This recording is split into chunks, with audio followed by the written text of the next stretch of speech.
7 heroes who lived long enough to become villains. Now that's a very interesting one. We're definitely gonna be shooting some gaming stuff and some question and answer stuff. I just have a whole list of it that has come through.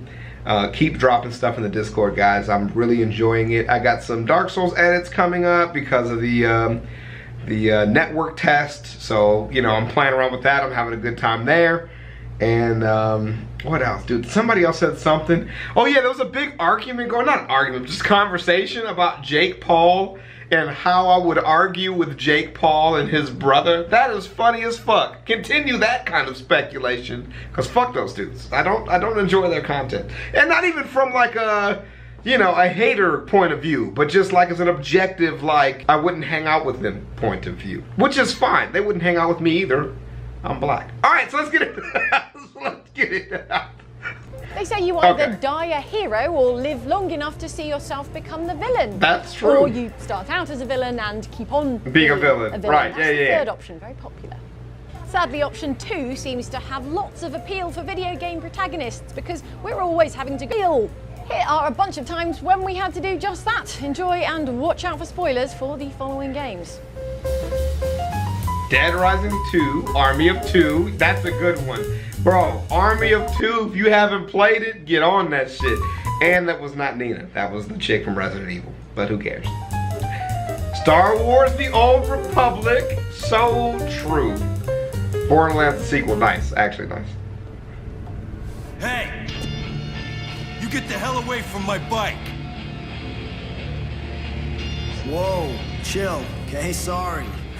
Didn't know it was yours. Chuck Greene was the hero of Dead Rising 2. You can tell because yeah. of all the heroic stuff he was always doing. Ha! You mean killing all these people?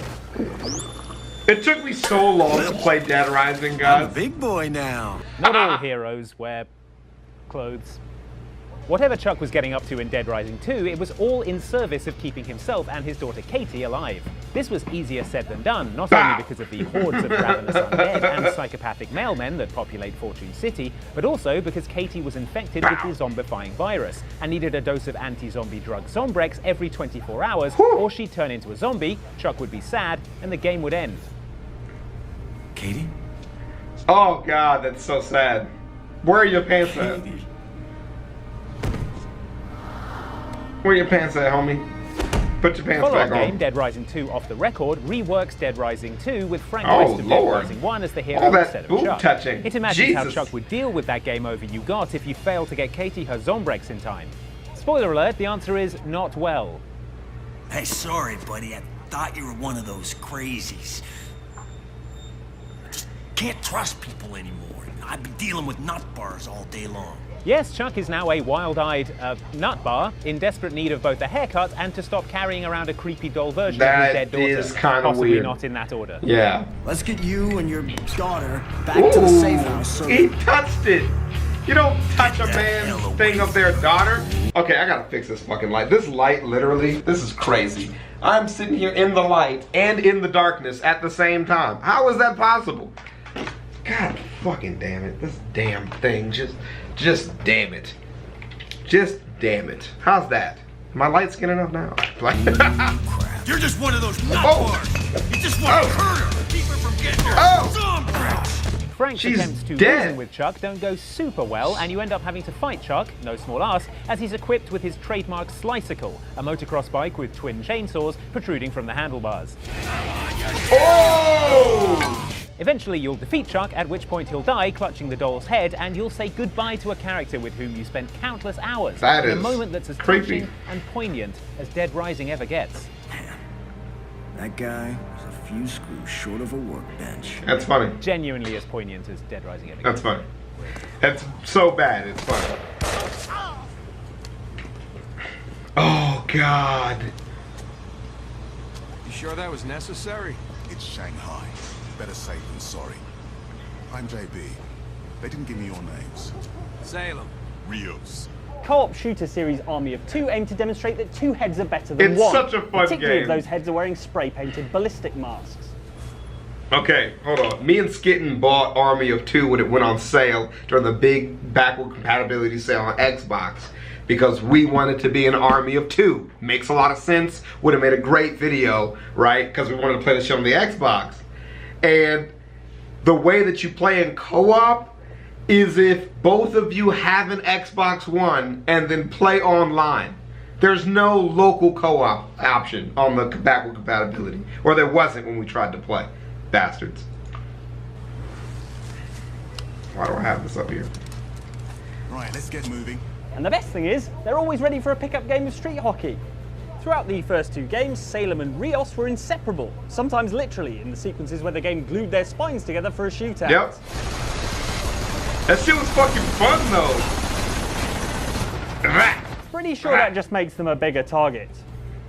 And they're already pretty big targets. Yeah, In the it's most not effective, but heart-wrenching it's breakup great. since Zane left One Direction, the sequel Army of 2 The 40th Day turned the pair on each other, with antagonist Jonah forcing them to choose between shooting each other or condemning 7 million citizens of Shanghai to death by nuclear destruction. This is the detonator for a nuclear bomb located in the heart of that city. I let go and 7 million people die. I don't think he's actually holding the He's trigger not. down, but don't let that ruin an otherwise tense moral decision. You can, of course, just shoot Jonah, but based on the events of the next sequel, Army of 2 The Devil's Cartel, it seems the canonical ending is that Salem gets shot, because he's revealed to be the villain of the game, El Diablo, and is somehow still whining about what happened in Shanghai. I laid down my life for you because you wanted to save Shanghai. I mean, I don't want to split hairs, but you look pretty alive to me. Unfortunately, Salem ends up shooting his old buddy Rios in the abdomen, cementing his status as a proper bad guy. Yeah. There weren't even 7 million lives at stake this time. You kill him. Still, all good things must come to an end, and ultimately, Salem and Rios had to make way for Army of 2 The Devil's Cartel's new and equally memorable masked heroes, who were called Alpha and Bravo. Wow. The writers have somewhere else to be. They weren't paid enough to be creative. Over here. Joe! Hey! Welcome home, buddy. How'd you know? I got my sources. Come on, let's take a ride. Now you'd think that Vito Scaletta, the protagonist of Mafia 2, would get on famously with Lincoln Clay, the protagonist of Mafia 3. Never played Mafia. They're both former soldiers, having served in World War II and the Vietnam War respectively. They're both men of honor most of the time, and neither is afraid of getting their hands dirty all of the time. I killed for my country. Ooh. I killed for my family. Oh God. I killed anybody that got in my way. Oh please, stop. We got to know Vito as a young Bruce Wayne-looking mafia hopeful in the early 50s in Mafia 2, in which he was torn between loyalties to friends and the family. Leo, listen. You listen. If it wasn't for me, listen. you would have already been taken care of. So you're Look gonna at that listen to stoic what I have look to you're say, giving that old and man. You're gonna listen good. By the time Mafia 3 rolls around, though, it's the late 1960s, and Vito Scaletta has fallen from grace. He's living in exile in New Bordeaux, where he becomes one of your criminal underbosses, to whom you assign power and responsibility as you see fit. Well, if you're vouching for him, Sal, that's good enough for me. Look, I got a couple things to take care of. Thanks for the drink. Vito is one of your trusted lieutenants, or he would be trusted, except if you fail to grant him enough districts to run for you, he turns all salty and, more importantly, all murdery. Really? Out of your shade. You're just another two-faced scumbag like everybody else. Shit. If you're looking for words of advice from me, execute the mother. Well, I don't know. I was going to suggest we hug it out, but Ain't no hugging it out now. You're the boss. So it is that you have to hunt down and execute the former fresh-faced hero of Mafia 2, who has become a bitter and resentful would-be crime middle manager. Oh, he was trying to stab you?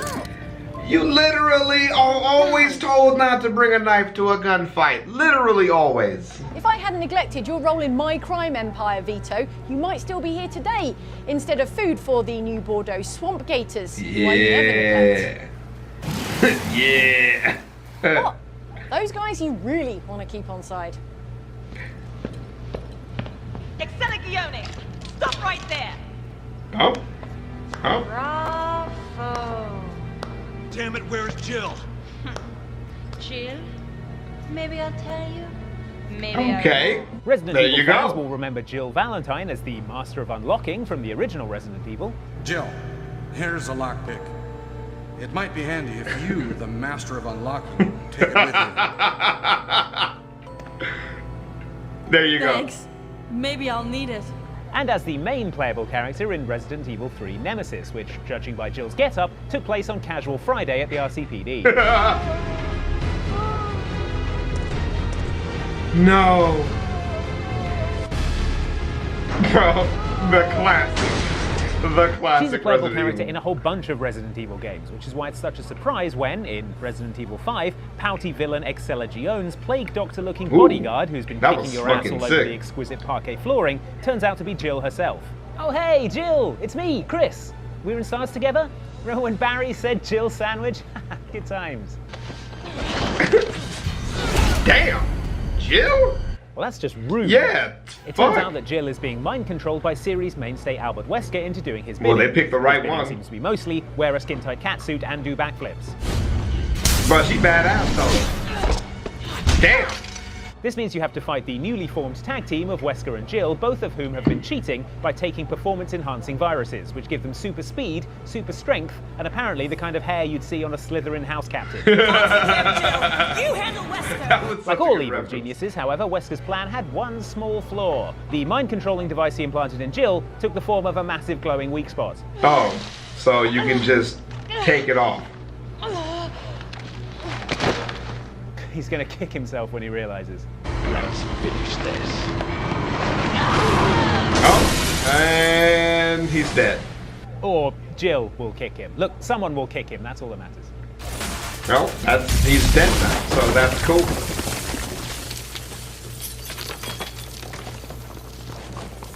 This game was Over the absurd. course of the series, the hero of Saints Row has evolved from anonymous gangbanger to President of the United States that's of the one America. I played. I'm more fun as a gang leader. We have a country to run. Fun isn't part of the Yeah. Where's a septic truck when you need one? It was And stupid. part-time nightmare clown if it's us playing.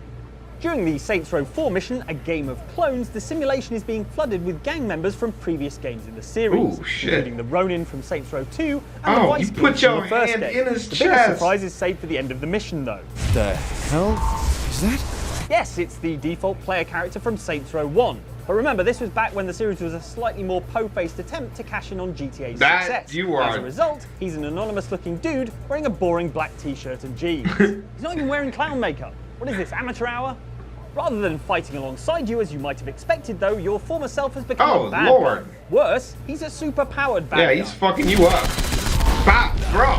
Defeat him, and you're faced with the default character from Saints Row 2. Damn. Only for some reason there are two of them. Why are there two of me now? Shit, it's the co-op player. That sound you He's just a heard was the co-op. fourth wall detonating. He's a Toss co-op those two back player. into the vortex as well, and you're free to return to your other presidential business. Oh my god. Or your nightmare clown business. Hey, those birthday parties aren't going to ruin themselves. Yeah, Saints Row was definitely a GTA knockoff of the best caliber. Just shameless as fuck. Now here's some classic Revan shit. has a fleet of Star warships Wars: on The Old Republic. But he was killed. The centuries-long character arc of one-time Sith Lord Revan is less of an arc and more of a roller coaster, in that he or she zigzags between the dark side and the light side faster than Yoda flips around in that one lightsaber duel that time. It was cool too. Revan. We have to. In Revan's first game, Knights of the Old Republic, Revan is the player character. You gradually learn that you're playing an amnesiac former Jedi war hero turned Sith baddie who has been manipulated by the Jedi Council in the hopes of eliminating other, less forgetful baddies. The Jedi strike team captured you, and the Council used the Force to reprogram your mind. They wiped away your identity and turned you against your own followers. And if you play the way we do, your Revan eventually learns the way of the light side, because we're ultimately proper goody-goodies when it comes to a bio Are you RPG. really? That's lame. What? Carth isn't going to make out with me if I genocide the galaxy. Yeah, that's true. Anywho, if you thought Revan's tale ended with him or her retiring to live happily ever after in a little cottage on the moral high ground, you'd be wronger than what a Sarlacc looks like underground. Wow. Ugh. It turns out that after the events of that game, Revan was captured and held in stasis by the Emperor for more than 300 years. Jesus! Only to be revived as a non-player character during the events of MMORPG Star Wars The Old Republic. I spent 300 years in lockstep with the Emperor's mind. I know what he's become, what he wants. It's at that point, having endured centuries of mental torture, Revan sets out to destroy the Empire in his own special way, which is to commandeer a giant space station and manufacture an army of droids, which will exterminate any target with Sith DNA. Okay. Revan wants to reshape the galaxy to save it. This all looks good on paper, but actually designates not only Dark Lords of the Sith as targets for assassination, but also most other ordinary people as well. Oh. Which, however way you want to cut it, does make Revan a teensy little bit of a kill-crazy robot army-having villain. Yeah, genocide. There's no cost too great. If I have to snuff out every life on this world by hand to draw the Emperor out, then so be it. But is it too late to try another bout of amnesia on this guy? Can we turn him off and on again? What? That is such Don't a worry. bad idea. If Jack really wanted to protect the vault key, it wouldn't be on a train. He'd have Wilhelm guarding it. All right, here you go. Not a game I particularly enjoyed, but I get why people like it. It's a somewhat confusing name from the fact it's set between Borderlands 1 and Borderlands 2 and gives us a glimpse into the pre-Borderlands 2 lives of some of our favourite characters, and also Claptrap. Because my programming forbade me from doing otherwise. In it, you play as one of several characters who gave you a hard time in the Borderlands games, but none of them has gone through quite so severe a transformation as Wilhelm, the gruff, lovable enforcer. Wilhelm here. Tell me what to shoot and how much I'm getting paid. Or, okay, maybe just gruff. The pre-sequel lets us see how the characters change based on their experiences. Handsome Jack, for example, starts out as someone who could broadly be described as a hero with good intentions before becoming the cruel tyrant we know him as in Borderlands 2. Someone's got to stay back and launch the pods manually. I'd suggest Athena, but I need you on Elpis. You're the only person that I can trust to save the space station. Roger. I'll find a way to save Helios. You won't have died in vain. If you die. Similarly, playing as Wilhelm in the pre-sequel introduces us to his character, a no-nonsense mercenary who gets the job done and has a fondness for cybernetic implants. All systems are a go! Which was jarring for anyone who had played Borderlands 2 and remembers him as, well, as a mass murderer who is essentially a human head perched on top of a Hyperion autoloader. Is that what he... Wilhelm nearly killed us Is that what he is? That's actually really good storytelling. Of course, the signs were there from the start. The short, robotic answers, the Cyber Commando skill tree, the bit where he said, I'm really good at killing people, I want to be a robot.